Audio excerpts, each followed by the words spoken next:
தம்பிரான் ரிஷபானந்த சுவாமிகள் மலேசியா வரும் தேதி செப்டம்பர் 3 முதல் 12 வரை. தம்பிரான் ரிஷபானந்த சுவாமிகள் சிங்கப்பூர் வரும் தேதி செப்டம்பர் 13 முதல் 15 வரை. அனைவருக்கும் வணக்கம். நான் உங்கள் தம்பிரான் ரிஷபானந்தர். 5/9/2024 அருமையான ஆவணி மாதம் 20ஆம் நாள் வளர்பிறை சுபமுகூர்த்தம் இருக்கிறது. செக்கெழுத்து செம்மல் வ.உ.சி. அவர்களுடைய பிறந்தநாள். மறக்க முடியாத மனிதன், மறக்கவே முடியாத மனிதன். இந்தியா தவறு விட்ட ஒரு பொக்கிஷம் செக்கெழுத்து செம்மல் ஐயா வ.உ.சி. அவர்கள். கோயம்புத்தூரில் இருக்க அவர் இழுத்த செக்கு போய் பாருங்கள், அசைக்க கூட முடியாது இன்றைக்கி இருக்கிற யாராலையுமே. தனி வீடியோவில் அதை பற்றி பேசிக்கலாம். இதில் நம்ம நிறையா பேசி போனோம்னா பஞ்ச வச்சு ரொம்ப இழுத்துறோம். செக்கெழுத்து செம்மல் வ.உ.சி. அவர்களுடைய பிறந்தநாள். டாக்டர் ராதாகிருஷ்ணன் ஐயா அவர்களுடைய பிறந்தநாள். மேதகு இந்திய குடியரசுத் தலைவர் அவருடைய பிறந்தநாள். ஆசிரியர் தினம், அது ஒரு அருமையான ஒரு விஷயம். எனக்கு மிகவும் பிடித்த நாள் செப்டம்பர் 5 வ.உ.சி. பிறந்தநாள் அப்படிங்கிறதுனால. செப்டம்பர் மாதம் பிறந்ததற்காக நான் மிக மிக பெருமைப்படுவதே வ.உ.சி. பிறந்த மாதத்தில் நான் பிறந்திருக்கிறேன் அப்படிங்கிறது எனக்கு ரொம்ப சந்தோஷம். ஆத்மார்த்தமாக சில நேரத்தில் நான் சந்தோஷப்படுவேன். ரொம்ப ரொம்ப ரொம்ப நான் மகிழ்ச்சி அடைவேன். அவர் பிறந்த மாதத்துலேயே நம்ம பிறந்திருக்கிறோமே. அவர் பிறந்த ஊரில் தான் என்னால் பிறக்க முடியல. அட்லீஸ்ட் அந்த செப்டம்பர் மாதத்தில் நம்ம பிறந்திருக்கிறோமே அப்படின்னு நான் ரொம்ப மகிழ்ச்சி அடைந்தது உண்டு. வாங்க, திதி யோகம் காரணம் நாள் நட்சத்திரம் என்ன சொல்கிறது பஞ்சாங்கம் பார்ப்போம். அதிகாலை 11:48 வரைக்கும் தொகுதியை திதி, அதன் பின்பு திருதியை திதி. காலை 6:42 வரைக்கும் உத்திரம், அதன் பின்பு அஸ்தம். இரவு 9:08 வரைக்கும் சுபம் நாமயோகம். சுபம் நாமயோகத்துக்கு யோகாதிபதி நட்சத்திரம் கார்த்திகை, யோகாதிபதி சூரியன்.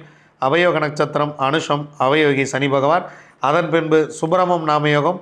யோகாதிபதி நட்சத்திரம் ரோகிணி, யோகாதிபதி சந்திரன். அவயோக நட்சத்திரம் கேட்டை, அவயோகி புதன். காலை 11:48 வரைக்கும் கௌலவம் சனி பகவான். அதன் பின்பு தைத்துளம் சுக்கிர பகவான். சுபம் சுப்பிரமம் நாமயோகத்தோடு கூடிய அருமையான சுபமுகூர்த்தம். நல்ல விஷயங்களை இதில் செய்யலாம். அருமையான ஒரு பொன்னாள், நன்னாள். அருமையான வியாழக்கிழமை குருநாள். குரு ஓரையில் அன்னதானம் செய்யுங்கள். குருதட்சிணாமூர்த்தியை வழிபாடு செய்யுங்கள். வாழ்க்கை சிறப்பாக இருக்கிறதுக்கு சின்ன சின்ன விஷயங்களை செய்யுங்க, வாழ்க்கை மாறும். குருதட்சிணாமூர்த்திக்கு கொண்டக்கடலை மாலை போடுங்க. கொண்டக்கடலையை ஊற வச்சு வேக வச்சு தாளித்து ஒரு 10 பேர்த்துக்கு அன்னதானமாக கொடுங்கள். மிகவும் சிறப்பாக இருக்கும். குருநாதர் அமைப்பில் இருப்பவர்களுக்கு அத்தனை பேர்த்துக்கும் உங்களால் என்ன செய்ய முடியுதோ செய்யுங்க. நான் மலேசியாவில் இருக்கிறதுனால மலேசியாவிலேருந்தே முத்துரத்னத்தையும் சுவாமிநாதனையும் நான் ஆசீர்வாதம் பண்ணுறேன். ஏன்னா தவறாமல் சில்தாரையும் சரி, இவங்கெல்லாம் தவறாமல் அந்த வியாழக்கிழமை ஆச்சுன்னா ஐயப்பன், சில்தாரு, நம்ம முத்துரத்னம், சாமிநாதன் இவங்க எல்லாரும் ஃபோன் மூலியமாகவோ வாட்ஸ்அப் மூலியமாகவோ நேர்லேயே எப்படியோ ஒன்று ஆசீர்வாதம் வாங்கிடுவாங்க. நல்ல உள்ளங்கள் நம்மளோட இருக்கையில் வாழ்க்கையில் நாமும் சிறப்பாக இருப்போம். நானும் கோவிந்தராஜ் சாரும் இங்கே மலேசியாவில் ரொம்ப மகிழ்ச்சியாக இருக்கோம். நல்லா போயிட்டுருக்கு மலேசியா. நம்ம அன்பர்கள் அனைவரும் சிறப்பாக நம்மளை பார்த்துட்ருக்காங்க. எல்லா பழங்கள் வாங்கிட்டு வர்றாங்க. இந்த ஊர் உணவு சாமி, இதை நீங்கள் சாப்பிட்டு பாருங்கள் அப்படின்னு எல்லாம் வாங்கிட்டு வர்றாங்க. எனக்கு பிடிச்சதே மலேசியாவில் இளநீ தான். ரொம்ப சிறப்பு, ரொம்ப சுவையாக இருக்கிறது. இது இங்கே ஏதோ பக்கத்தில் வேறு ஏதோ நாட்டு இளநின்னு நினைக்கிறேன். ரொம்ப கிட்டத்தட்ட பார்த்திங்கன்னா ஒரு இளநியில் 1.5 லிட்டர் தண்ணி இருக்குது. இது எப்படிப்பா இது அப்படிங்கிற அளவுக்கு 1.5 லிட்டர் தண்ணியோட அவ்வளோ பெரிய இளநீர் கிடைக்கிது மலேசியாவில். எனக்கு ரொம்ப பிடிச்சிருக்கு. பாண்டிஸ் உணவகத்தில் உணவகம், நல்ல சிறப்பான உணவுகள் எல்லாமே சிறப்பாக போயிட்டுருக்கு. வாங்க, 27 நட்சத்திரங்களுக்கு உண்டான பஞ்சவச்சி ராசி பலன்களை பார்ப்போம்.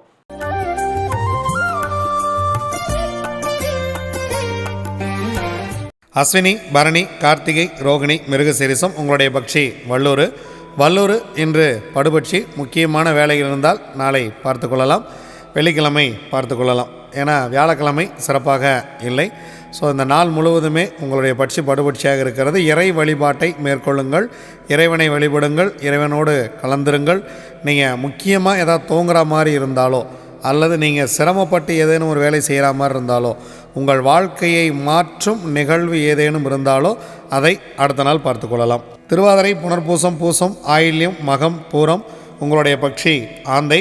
காலையில் ஆந்தை சிறப்பாக இல்லை, அதனால் அடுத்த ஜாமத்தில் பார்த்து கொள்ளலாம்.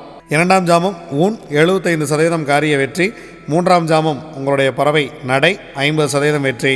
4ஆம் ஜாமம் மிக சிறப்பாக இருக்கிறது. காரணம் 100% காரிய வெற்றி அரசில் இருக்கிறது. முக்கியமான வேலை இருந்தால் இந்த மதிய நேரத்தை பயன்படுத்தி கொள்ளுங்கள், சிறப்பாக இருக்கும். 5ஆம் ஜாமம் உங்களுடைய பறவை துயில் 25% காரிய வெற்றி. 6ஆம் ஜாமம் நடை 50% வெற்றி. 7ஆம் ஜாமம் துயில் 25% வெற்றி. 8ஆம் ஜாமம் ஊன் 75% வெற்றி. 9ஆம் ஜாமம் அரசு 100% காரிய வெற்றி.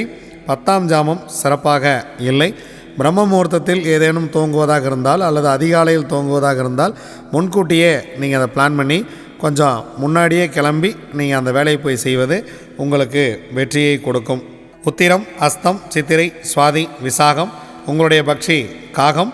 முதல் ஜாமம் ஊன் 75% காரிய வெற்றி. இரண்டாம் ஜாமம் நடை 50% வெற்றி. மூன்றாம் ஜாமம் சிறப்பாக இருக்கிறது. அடுத்து 2 ஜாமங்களும் உங்களுக்கு சிறப்பாக இல்லை. ஏன் அப்படின்னா நீங்கள் செய்யக்கூடிய முக்கியமான வேலையெல்லாம் பிளான் பண்ணிக்கிங்க. அடுத்து 2 ஜாமம் உங்களுக்கு சிறப்பாகவே இல்லை. கிட்டத்தட்ட அப்படியே தொடர்ந்து உங்களுக்கு மீடியமான ஒரு நாளாகவே இருக்கிறது. அதனால் ரொம்ப முக்கியமாக செய்ய வேண்டிய வேலையை இந்த மதிய நேரத்தை பயன்படுத்தி கொள்ளுங்கள். 4ஆம் ஜாமம் துயில் உங்களுக்கு 25% காரிய வெற்றி. 5, 6 2 ஜாமங்களுமே உங்கள் பறவை சிறப்பாக இல்லை. 7ஆம் ஜாமம் நடை 50% காரிய வெற்றி. 8ஆம் ஜாமம் துயில் 25% காரிய வெற்றி. 9ஆம் ஜாமம் ஊன் 75% காரிய வெற்றி. 10ஆம் ஜாமம் பிரம்ம முகூர்த்தம் மிக மிக சிறப்பாக இருக்கிறது. எடுக்கக்கூடிய காரியம் 100% வெற்றியை கொடுத்துவிடும். அனுஷம், கேட்டை, மூலம், பூராடம், உத்திராடம் உங்களுடைய பக்ஷி கோழி. முதல் ஜாமம் நடை 50% வெற்றி. இரண்டாம் ஜாமம் மிக சிறப்பாக இருக்கிறது, 100% வெற்றி. அடுத்த 2 ஜாமம் உங்களுக்கு சிறப்பாக இல்லை. 3ஆம் ஜாமம் துயில் 25% வெற்றி. 4ஆம் ஜாமம் சிறப்பாக இல்லை. 5ஆம் ஜாமம் ஊன் 75% காரிய வெற்றி. 6ஆம் ஜாமம் இந்த மாலை வேலையை பயன்படுத்தி கொள்ளுங்கள், மிக மிக சிறப்பாக இருக்கிறது, 100% வெற்றி. 7ஆம் ஜாமம் பறவை சிறப்பாக இல்லை. 8ஆம் ஜாமம் நடை 50% வெற்றி. 9ஆம் ஜாமம் துயில் 25% வெற்றி. 10ஆம் ஜாமம் ஊன் 75% வெற்றி. திருவோணம், அவிட்டம், சதயம், பூரட்டாதி, உத்திரட்டாதி, ரேவதி உங்களுடைய பக்ஷி மயில். பொன்னான வேலை காலையில் துவங்குகிறது, 100% காரிய வெற்றி. முதல் ஜாமம் மிக மிக அருமையாக இருக்கிறது. வியாழக்கிழமை மிக சிறப்பாக உங்களுக்கு துவங்குகிறது. அடுத்த 2 ஜாமம் உங்களுக்கு சிறப்பாக இல்லை. அதனால் முக்கியமான வேலை இருந்தால் இந்த நேரத்தில் பிளான் பண்ணுங்கள். நான் காலையில் ஆஃபீஸே 8:30 மணிக்கு மேலே தான் போவேன். நான் என்ன பிளான் பண்ணுறேன்னா உட்காந்து நீங்கள் இன்றைக்கி ஆஃபீஸில் செய்ய வேண்டிய வேலை என்ன அப்படிங்கிறத எழுதுங்க. நீங்கள் முக்கியமாக யார்கிட்ட பேசணும் அப்படிங்கிறதெல்லாம் யோசனை பண்ணுங்கள். என்னென்ன பண்ணணுங்கிறதெல்லாம் அரசு வேலையில் திட்டமிடுங்கள். அதுவே மிகப்பெரிய ஒரு வெற்றியை கொடுக்கும். 2ஆம் ஜாமம் துயில் 25% வெற்றி. 3ஆம் ஜாமம் சிறப்பாக இல்லை. 4ஆம் ஜாமம் ஊன் 75% வெற்றி. 5ஆம் ஜாமம் நடை 50% வெற்றி. 6ஆம் ஜாமம் ஊன் 75% காரிய வெற்றி. 7ஆம் ஜாமம் உங்கள் பறவை சிறப்பாக இருக்கிறது, 100% காரிய வெற்றி. 8ஆம் ஜாமம் உங்கள் பறவை சிறப்பாக இல்லை. 9ஆம் ஜாமம் உங்கள் பறவை நடையில் இருக்கிறது, 50% காரிய வெற்றி.